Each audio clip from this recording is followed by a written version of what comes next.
살아계신 하나님 아버지, 감사와 찬송과 영광을 올려드립니다. 오늘도 저희들의 생명을 연장시켜 주시고 새로운 한 날을 허락하시고 하루를 시작하며 아버지의 집에 주님의 몸된 교회에 이 은혜의 보좌 앞으로 저희들의 발걸음을 옮겨주셔서 하나님께 찬송을 드리며 기도를 올려드리며 생명의 말씀을 듣게 하시니 주님 감사합니다.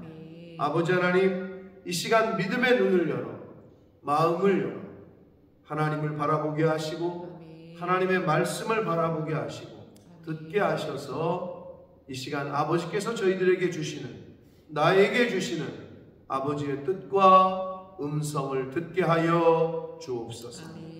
이 시간 말씀하여 주옵소서. 저희가 듣겠습니다. 예수 그리스도 이름으로 축복하며 기도 올려옵나이다. 아멘. 죄의 대가, 그리고 하나님을 떠난 대가, 하나님의 말씀을 끝까지 지키지 못한 대가가 어떠했는지 어제 말씀을 통해 말씀을 드렸습니다. 두 눈이 뽑히고 온몸이 쇠사슬에 묶여서 고통을 당하고 옥에서 맷돌을 돌리는 신세로 전락을 했다. 누가? 사사가. 하나님의 사사이고 하나님의 선택을 받았던 나실인, 오늘날로 말하면 저와 여러분이에요. 하나님에게 선택을 받았던 성도가 하나님의 말씀을 따르지 않고 안목의 정욕대로, 눈에 보이는 대로, 자신이 원하는 대로 블레셋 여자들을 취하고 기생집에 들락날락 거렸던 이 삼손의 최후가 어떠했는지를 어제 말씀을 통해 말씀을 드렸습니다. 이거는 죄의 대가예요. 죄를 끊어버리지 않으면, 그리고 하나님의 말씀을 끝까지 지키지 못하면, 하나님을 떠나면 이렇게 되는 거예요. 누가복음 15장의 탕자의 비유에서도 아버지의 집을 떠났던 탕자의 모습을 생각해 보라고. 돼지 우리에서 잠을 자고 돼지가 먹는 음식을 먹고, 그게 아주 상징적이고 비유적인 거예요. 하나님의 양식을 먹어야 되고 하나님과 함께 있어야 될 사람이 세상으로 가잖아요. 거기가 돼지 우리인지를 모르는 거지. 그리고 자기가 먹는 것이 돼지가 먹는 것인 줄 모르는 거지. 그러니까 안타까운 거죠. 자기가 있어야 할 곳이 어딘지를 몰라. 자기가 먹어야 될 게 뭔지를 몰라. 똑같은 얘기. 그게 삼손을 통해서 우리에게 주시는 교훈이에요. 자, 오늘 단락은 드디어 삼손이 죽습니다. 그 앞에서 여러분 말씀 기억나요? 여러 명의 사사가 죽을 때에 어떻게 됐어요? 처음에는 평온하여. 그게 뭐라 그랬어요? 하나님이 태평성대를 주셨다. 근데 어느 정도에 왔을 때 그냥 죽었더라. 기억나세요? 기억나요? 그게 지금 점점 약해지고 있어요. 삼손은 지금 그냥 돌에 깔려 죽는 모습으로 끝나고 있다고 지금.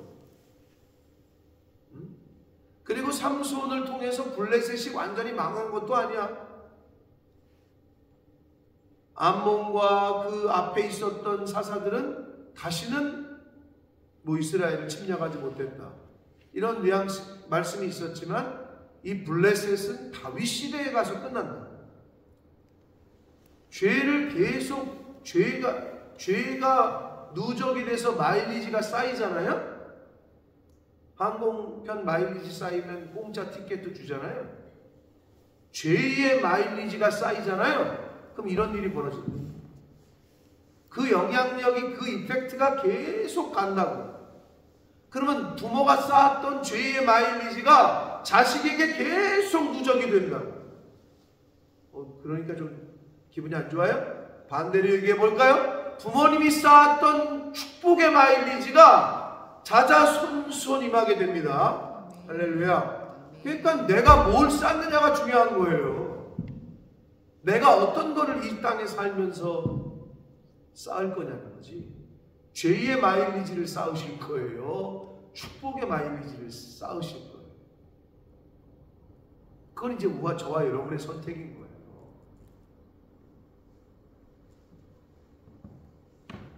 자, 삼손이 이제 마지막 죽는 최후의 모습인데, 자, 맷돌 돌리고 있던 이빨 빠진 호랑이인 삼손을 불러다가 다곤 신전, 자신들이 섬기는 신의 신전에 모였던 블레셋 사람들이 아, 심심하다야, 그 두 눈 뽑힌 이빨 빠진 호랑이 삼손 좀 데리고 와서 제주 좀 부리게 해라. 그러니까 조롱합니다.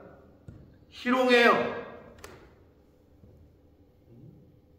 하나님의 사사가 지금 세상 사람들에게 조롱당하고 있습니다. 근데 이건 뭐 지극히 자신의 잘못이에요.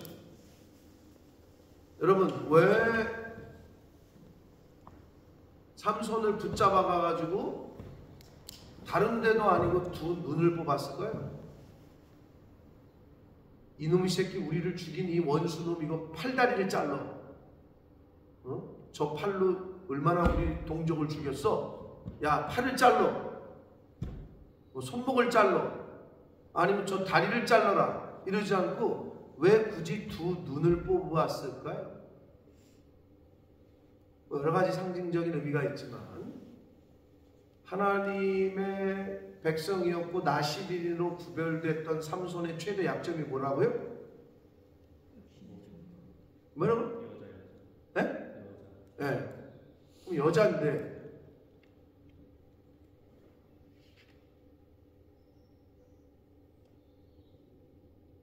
그 여자라는 그 약점은 뭐를 통해서 되는 거예요? 눈이죠. 보니까 이뻐. 보질 말아야 되는데 보니까 육신의 이 눈덩어리가 문제였던 거죠. 안목의 정욕이야. 봐야 될 걸 봐야 되는데 보지 말아야 될 걸 봤다는 거죠. 두 눈을 뽑은 데는 그런 영적인 계시성이 있는 거예요.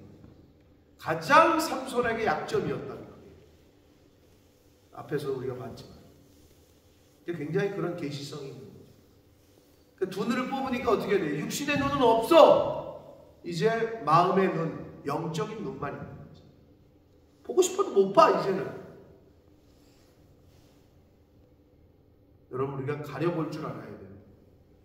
가려 들을 줄 알아야 되고 가려 말할 줄 알아야 돼요.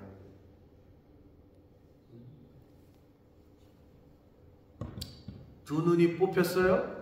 그리고 불러다가 이제 조롱을 해요. 제주 좀 부려봐라 해가지고 삼손이 제주 부리는 것을 보면서 낄낄거리고 놀고 있던 그 다곤 신전에 모여있던 사람이 남녀만 3,000명, 모든 방백들 3,000여 명이 넘는 사람들이 모여있었어요. 자, 그런데 이 삼손이 마지막으로 이제 하나님께 부르짖어 이르되, 28절의 말씀이 진짜 소리를 내서 여호와여 나로 하여금 뭐 한 번만 힘을 주사 뭐 이렇게 소리를 질렀는지 마음속으로 소리를 질렀는지 알 수는 없어요.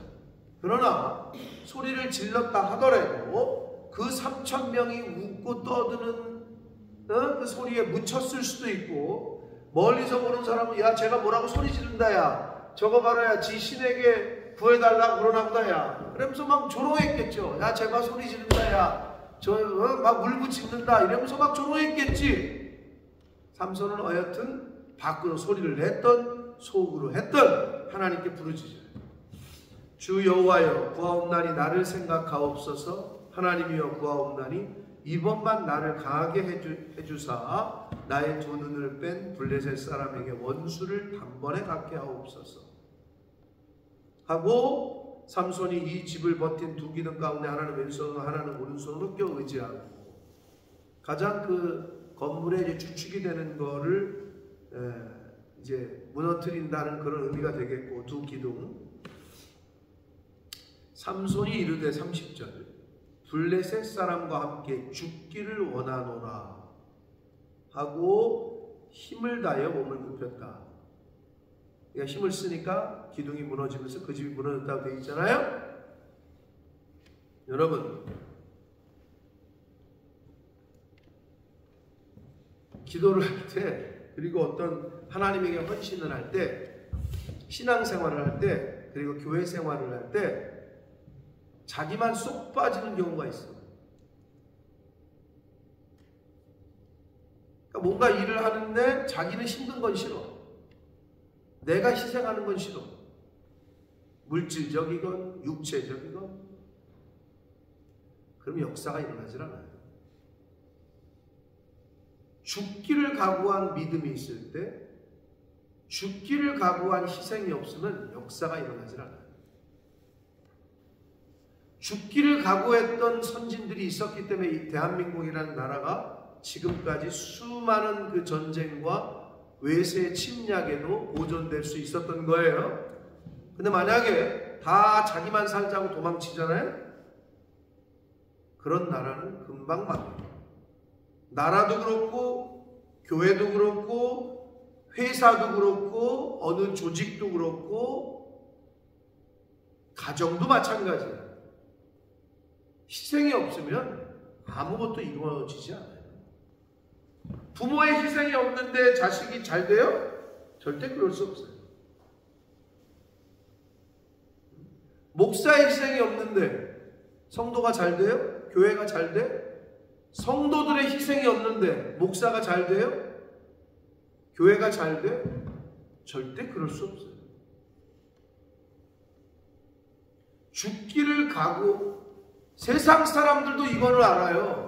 그러니까 2판 4판이라고 덤벼드는 거예요. 내가 이번이 죽을 판이다. 죽을 각오로 해야 성공하는 거예요. 남들만큼 그냥 그냥 이 정도만 아무것도 안 일어나요. 내가 올인을 할 때 일어나는 거예요. 세상 사람들도 이걸 알아요. 성경도 그 얘기를 하는 거예요.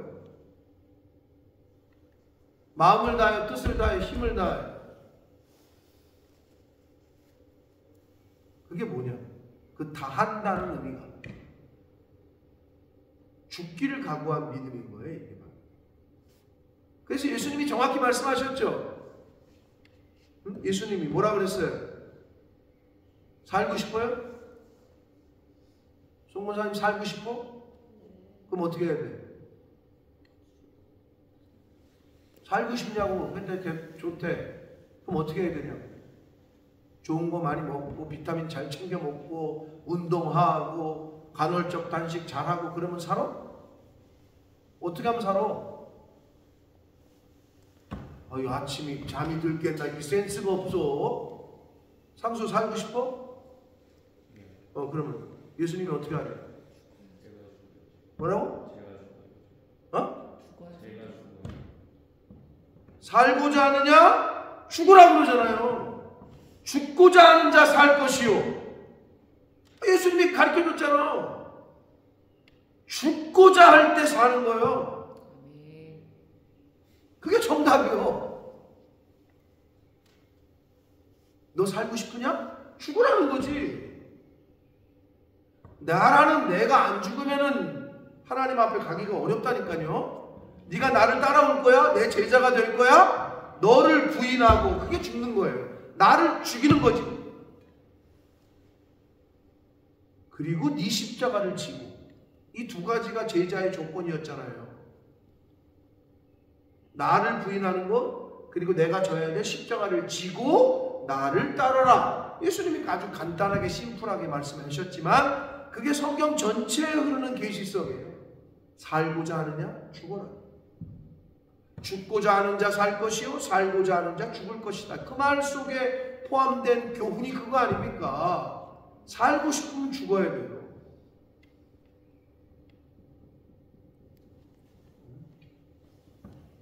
죽기를 각오한 희생이 없이는 사업, 세상의 일도 그러거들 하물며 영적인 일이겠어요. 그러니까 예수님이 십자가에서 죽으셨잖아요. 저와 여러분을 위해서.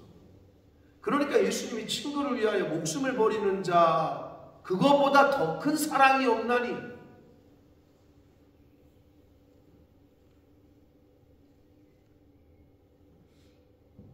여러분 지금 생각해 보세요.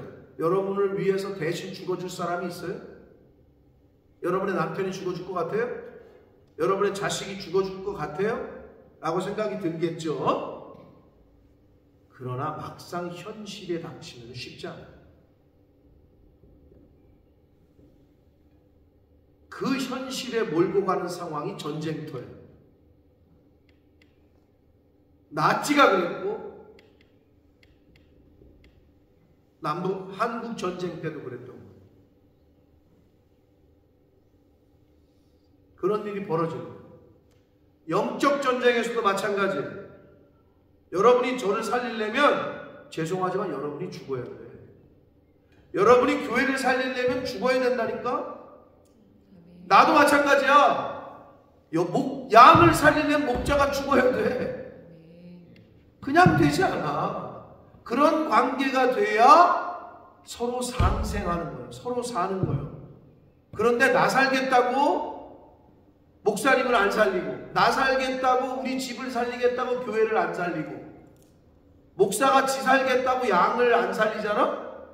다 죽는 거예요. 그게 성경의 가르침이에요.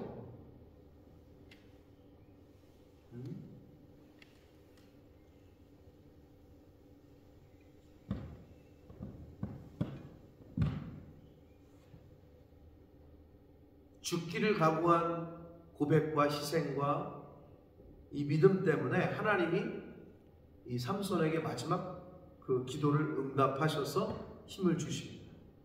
그래서 그 신전이 무너지고 거기에 있던 모든 블레셋 지도자들과 사람들이 죽었으니 성경은 기록하기를 삼손이 살아있을 때에 죽인 수보다 죽을 때에 죽인 블레셋 사람들의 수가 많았더라 라고 기록하고 있습니다.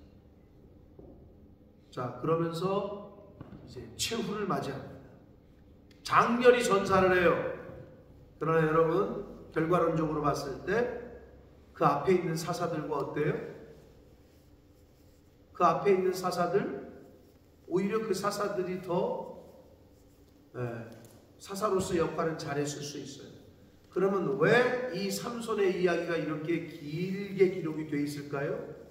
어떤 의미에서 삼손은 실패한 사사입니까? 성공한 사사입니까? 실패한 사사로 보여져요, 저도. 그러면 왜 이 실패한 사사의 이야기를 이렇게 길게 적어놨을까요? 왜죠? 저와 여러분을 위해서.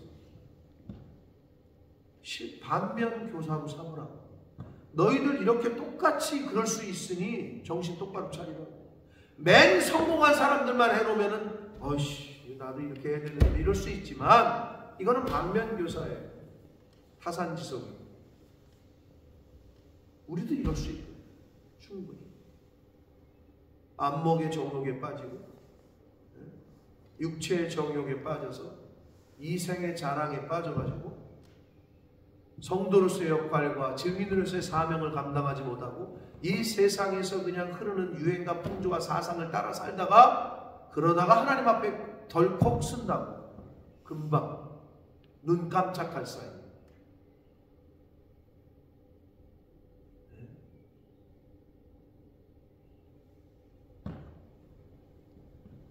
하루하루를 살 때에 이러한 자세로 산다면 하나님이 여러분의 인생을 인도하고 여러분의 가정과 자녀 손들을 인도하실 줄 믿습니다. 여러분이 아무리 계획을 세우고 아무리 뭐를 해도 성경의 고백처럼 우리의 걸음을 인도하시는 분이 하나님이시기 때문에 우리의 경영을 이루시는 분은 하나님이시기 때문에 그걸 인정하고 나시린으로서 구별된 사람으로서 영적인 나시린으로서의 삶을 저와 여러분이 살 때에 후회하지 않는 인생, 그리고 여러분이 그렇게 눈에 넣어도 아프지 않을 자식들, 그 자녀들이 복을 받는 길은 그러한 하나님 앞에서의 헌신의 마일리지, 희생의 마일리지, 하나님의 말씀의 순종의 마일리지, 성령의 9가지 열매의 마일리지를 여러분이 쌓아야 그 쌓은 마일리지가 누적이 돼서 자녀손들에게 흘러가게 될 줄 믿습니다. 죄의 마일리지는 빨리 끊어버려요. 그게 쌓이면 내 때뿐만 아니라 내 후손의 때까지 간다고. 그걸 끊어야 됩니다. 그래야 새롭게 시작됩니다. 그래야 리셋이 됩니다. 아버지의 못된 거가 자식에게 안 갔으면 좋잖아요. 나의 못된 성품이 자식에게 안 갔으면 좋잖아요. 그게 리셋이 되기 위해서는 다른 거 없어요. 그 죄의 그를 성령의 검으로 단칼에 쳐야 돼요. 성령의 불로 완전히 태워야 된다. 그러지 않으면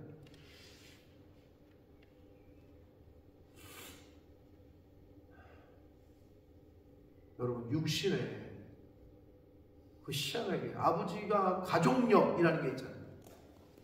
아버지가 부모가 치매, 할머니가 치매면 자식들, 손주들도 치매일 확률이 높고, 아버지가 암으로 돌아가셨으면 자식도 암에 걸릴 확률이 높고, 가족력이라고 그러잖아요. 그걸 의사들이 가족력.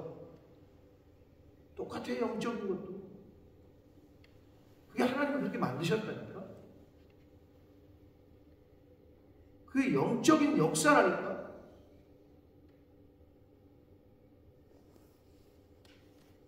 부모님이 축복의 마일리지를 쌓았으니까 우리가 이만큼 복을 받은 거예요. 아멘?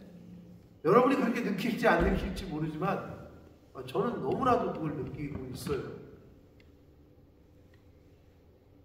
절대 죄의 마일리지는 쌓으시면 안 돼요. 내 때에서 끊으셔야 돼요. 그리고 성령의 마일리지, 축복의 마일리지를 쌓으시라. 그리고 하나님이 얼마나 더 우리를 살게 하실지 모르지만 생명을 주시는 날 동안에 죽기를 각오하는 믿음으로 신앙생활 하시라.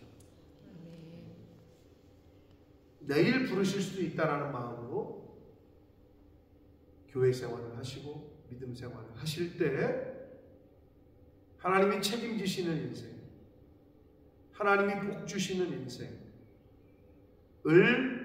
경험하시고 체험하시게 될 줄 믿습니다.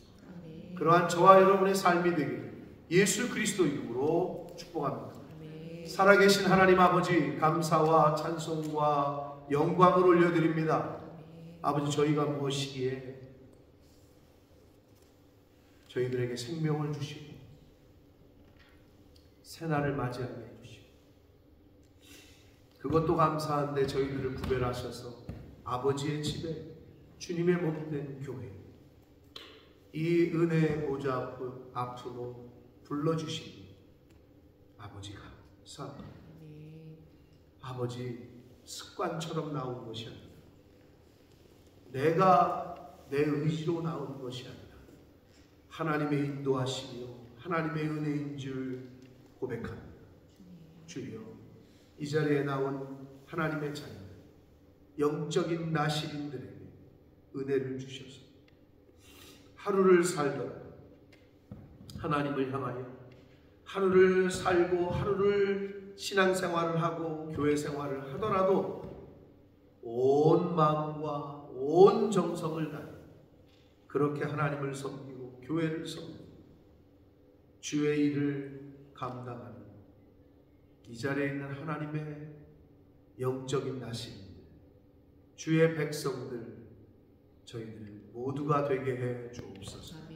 아버지, 죄의 마일리지는 쌓지 않게 해주시고 축복의 마일리지, 성령의 마일리지를 쌓아서 내 때뿐만 아니라 내 후손의 때까지 1000대까지 하나님의 은혜가 이루신다고 약속하셨습니다. 아버지, 그 약속의 말씀을 믿고 그렇게 신앙생활, 교회생활 하다가 하나님 앞에 서는 이 자리에 있는 하나님의 자녀들, 백성들, 영적인 나시림들이 다 되게 하여 주옵소서. 예수 그리스도 이름으로 축복하는 나이다. 아멘.